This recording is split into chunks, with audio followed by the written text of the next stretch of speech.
14 straight lottery picks for the Kings and they can't make the playoffs?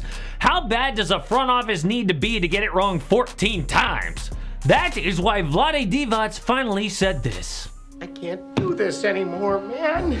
My head's about to explode. My whole life sucks. I don't know what I'm doing. I don't know where I'm going. So good news, Kings fans. You got a new front office. Whoa, that was close. This dude, Monty McNair, is about to have his first full offseason to turn things around. And the first thing is to fire Luke Walton.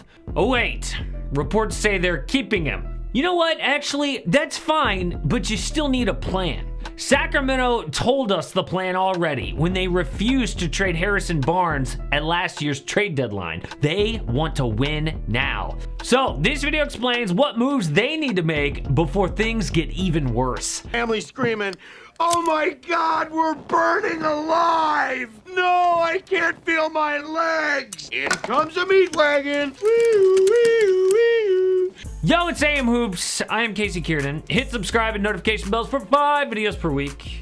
Monday through Friday, always dropping at 5 Eastern. I promise you will be an entertained NBA fan all week long, even through the offseason. And with these videos, we always start with the basics. The Kings cap space, they have none.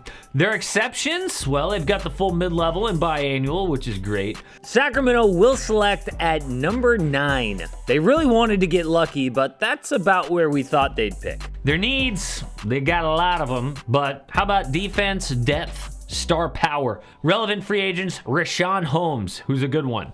This offseason video will be full of trades and free agent targets at the end. But first, that Luke Walton situation. The reason he won't be fired is the Kings owner, Vivek Ranadive, doesn't want to spend money. He was hit hard by the pandemic, losing about $100 million bucks, and they opened a new arena, which no fans could go to. I imagine that gets expensive. Walton's got 2 years left on his deal, and while he sucks, he was set up to fail. I mean, the front office overpaid Buddy Hield, didn't keep Bogdan Bogdanovic for some reason. He was great on the Hawks. Made mistakes in the draft, but nothing worse than picking Marvin Bagley one spot ahead of Luka Doncic. And that brings us to the first order of business, this Marvin Bagley extension. Yep, dude's up for a new contract. And I know what you're thinking. He is injury prone, his defense is bad. Why would they keep him? Well, the reason is the Kings are over the cap. So if he just left, they couldn't replace him. If they extend him, at least they could trade him later or see if he bounces back. It would be a nightmare if Bagley went to another team and then somehow became an all-star. So I think they should offer about 4 years, $60 million bucks. If they do, I'm sure Bagley will turn it down and bet on himself for 1 year. We've seen this. I mean, the Hawks offered John Collins $90 million. He said no. Same thing with Lonzo and the Pelicans. It will happen with Bagley when he gets lowballed here, but if he gets hurt again, this will be another bad financial decision for a player like Victor Oladipo, Isaiah Thomas, or Boogie Cousins. He should probably take this deal. Next up is Rashad Holmes' free agency. I think this dude is actually the sneaky most underrated free agent in 2021. No one's talking about him, but he is a starting caliber center. Second best field goal percentage in the league. Career highs in points, boards, assists, and blocks. Good news for Sacramento. Holmes says he wants to stay, which is rare.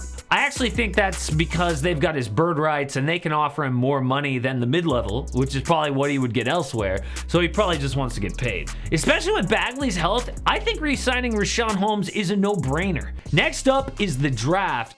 At number 9, the Kings select Keon Johnson, a wing from Tennessee. So Sacramento needs all the talent they can get. And Keon brings insane athleticism in the front court with elite on and off ball defense and versatility. He needs to improve offensively, sure, but he's got all the tools to do so. This kid's just 18 years old right now, and he didn't even play full-time basketball till high school. I think the Kings' biggest need is star power. While Keon might be a risk, he's got all the the signs of being a game-changer gamble that could pay off. Now we get to trades and free agents, because this is where I think the Kings can improve most. And first up is trading Buddy Hield to the Pacers for TJ Warren and Jeremy Lamb.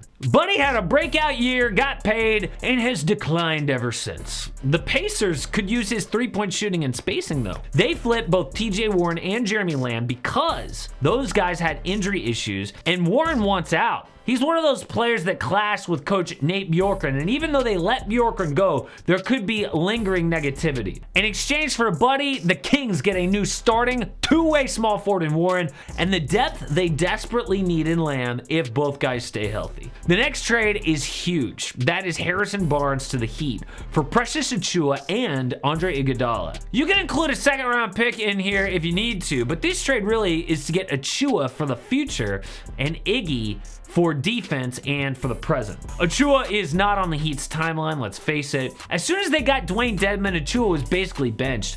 Barnes is exactly what they would need, and he's good enough to hand over their rookie. Achiuwa was so good early, he made the rookie challenge at All-Star Weekend, but then he hit a rookie wall. We saw enough from him for the Kings to trade a vet in Barnes for a potential starter in the future.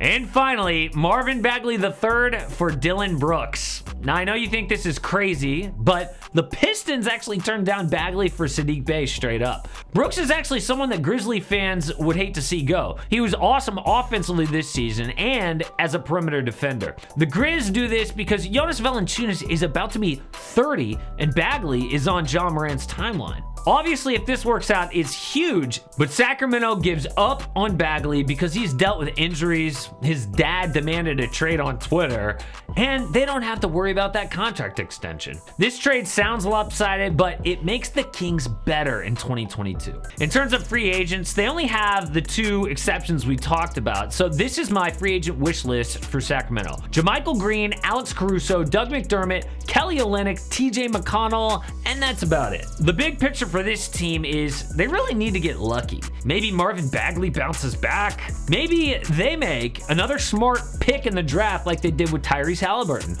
This new front office has to make smart moves and needs a little luck to get better. De'Aaron Fox is locked in for years to come, but that doesn't promise anything. Picking Bagley over Luka set them back a decade, and they can't afford to screw up yet another offseason. Speaking of another offseason, all 30 teams will eventually be in this playlist, but so far we have some really exciting ones, like the Dallas Mavericks and exactly what they need to do about Kristaps Porzingis.